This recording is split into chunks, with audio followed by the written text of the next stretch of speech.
Melihat Daryl meneteskan air liur sambil melihat makanan orang lain, Tama mau tidak mau bertanya kepadanya. Apa Gustavo ini selalu menjadi orang terkenal di penjara? Ya, luka di mulut Daryl tersengat air liur, dan dia menahan rasa sakit dan berkata kepada Tama. Sejak Gustavo masuk, dia berada di negara bagian ini, dan dia membawa koki dari Meksiko. Konon sebagian dapur penjara khusus digunakan oleh kokinya. Dia makan 3 kali sehari. Kokinya bertanggung jawab atas semua makanannya. Saat dia berbicara, Daryl berkata dengan ekspresi iri, penjara Brooklyn adalah penjara federal.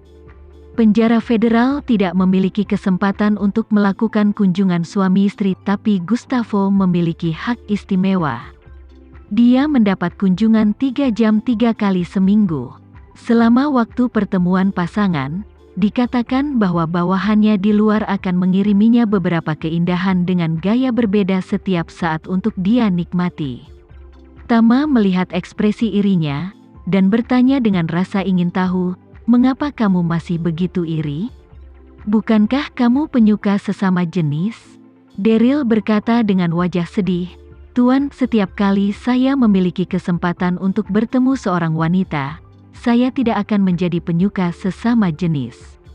Saya terpaksa tidak punya pilihan, tapi jika seseorang memberi saya 3 dari mereka setiap minggu di sini, bahkan jika Anda memukuli saya sampai mati, saya tidak akan melakukan apapun yang bersifat penyuka sesama jenis. Tama tersenyum tipis dan tidak berkata apa-apa lagi. Dia telah memperhatikan sekelilingnya. Hampir semua orang dari bangsal pertama dan kedua ada di sini, tapi dia masih tidak melihat Peter. Setelah makan, dia tidak pergi ke tempat tertentu bersama Daryl untuk makan. Sebaliknya, dia berjalan mendekati antrian di belakang dan berkata kepada Edward, Edward kan? Aku temannya Andrew. Dia izinkan aku masuk untuk mencarimu dan mengatakan bahwa kau dapat menjaga saya jika terjadi sesuatu. Begitu Edward mendengar nama Andrew, dia segera menunjuk ke sebuah meja di sudut dan berkata kepada Tama, kawan, tunggu aku di meja itu. Tama mengangguk dan datang ke sudut dengan piring makan. Di penjara Brooklyn, semua tahanan suka ikut bersenang-senang. Dan hanya sedikit orang yang suka duduk di sudut, jadi tidak ada tahanan lain di sekitar Tama. Beberapa menit kemudian, Edward datang membawa piring makan. Duduk di hadapan Tama, dan bertanya kepadanya dengan suara rendah, ada yang bisa aku bantu? Sambil makan, Tama merendahkan suaranya dan berkata, aku mendengar bahwa seorang Indonesia Amerika bernama Peter dipenjara di sini beberapa bulan yang lalu. Apa kamu menerima kabar, Peter? Edward berpikir sejenak, menggelengkan kepalanya dan berkata, aku belum pernah mendengar tentang orang ini. Apa kamu yakin dia ditahan di sini? Titik. Tama mengangguk, tentu, sumber informasinya sangat dapat diandalkan. Seharusnya tidak ada yang salah. Aneh, Edward berkata dengan serius, kau berbicara tentang Peter. Aku benar-benar belum pernah mendengar tentang dia, dan aku punya daftar tahanan baru di sana. Yang kukompilasi dan perbarui setiap hari, tapi aku belum melihat nama ini. Tama bertanya kepadanya, apa dia akan ditahan di sel isolasi di sini? Lokasi tertentu di penjara? Edward berpikir sejenak dan berkata dengan serius, aku tidak yakin tentang ini. Sejak kamu diperkenalkan oleh Bernard, aku tidak bisa menyembunyikan apapun darimu.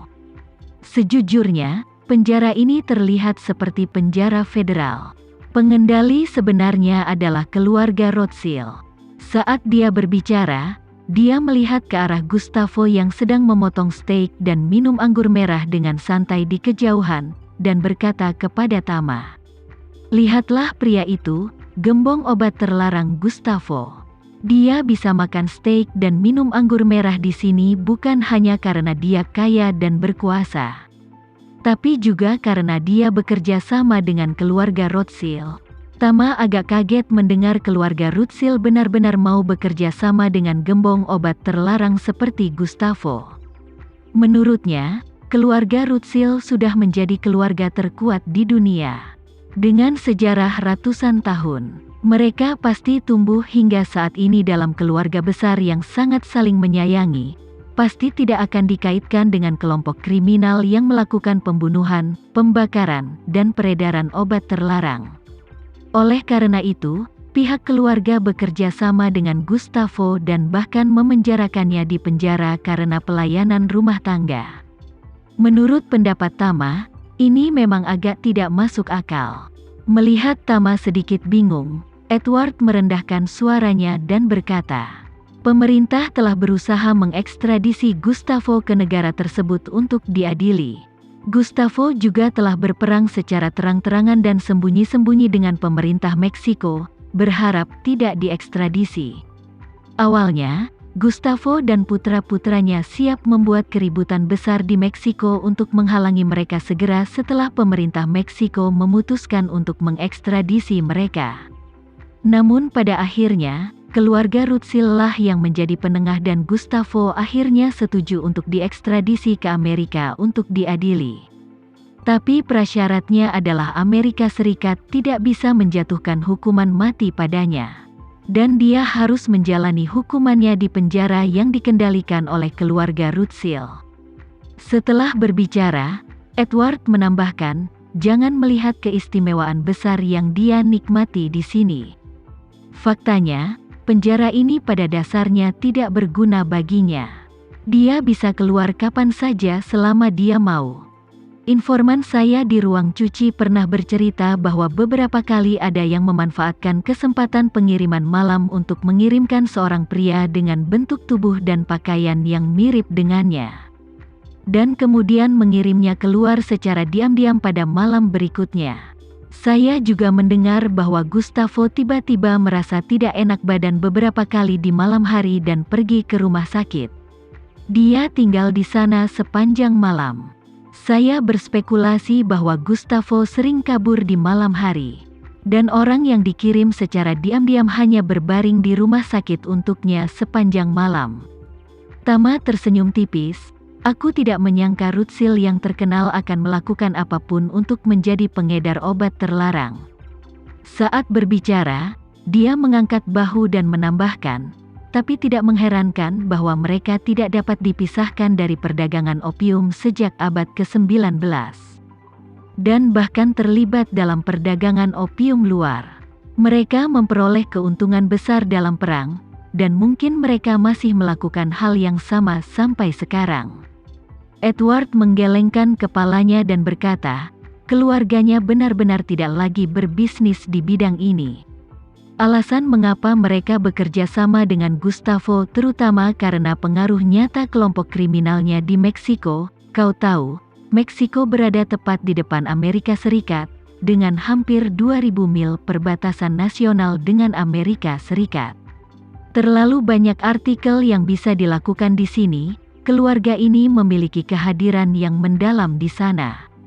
Sedemikian dalam sehingga tidak dapat dipisahkan dari pemerintah Meksiko dan tren pembangunan seluruh negara. Kalau keluarga Gustavo, terus terang saja, itu adalah bom yang mereka tanam di Meksiko. Itu bisa memainkan peran besar kapan saja. Mungkin suatu hari seorang eksekutif Meksiko atau bahkan anggota Kongres dibunuh oleh kartel obat terlarang. Di permukaan, dia dianggap telah membuat marah kartel obat terlarang, namun kenyataannya, itu mungkin hanya karena dia mempromosikan kartel obat terlarang di Meksiko. Kebijakan tertentu yang akan menghambat kepentingan keluarga Rothschild. Saat dia berbicara, Edward tersenyum dan menambahkan, singkatnya, ini semua adalah politik. Orang biasa seperti kita tidak dapat memahaminya. Aku tidak mengerti apa yang baru saja aku katakan. Aku hanya berbicara santai dan tidak memikul tanggung jawab hukum apapun. Tama tidak menyangka bahwa Edward tampak fasih. Namun kedalaman pemahamannya terhadap masalah tersebut tidak biasa. Jadi dia bertanya kepadanya dengan rasa ingin tahu. Apa kamu sendiri yang menyimpulkan semua ini, atau apa kamu mendengarkan apa yang dikatakan orang lain?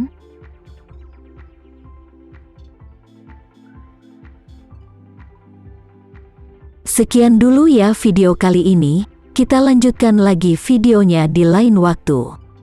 Oh iya, bagaimana menurut kalian? Semoga bisa sedikit menghibur kalian semua. Untuk teman-teman yang baru nonton, jangan lupa subscribe ya, hehehe. Dan kalau teman-teman ada yang ingin gabung langganan, bisa langsung gabung saja untuk dapat fitur yang menarik dan sedikit membantu Mimin. Terima kasih banyak sudah menonton, sampai jumpa lagi, bye bye bye.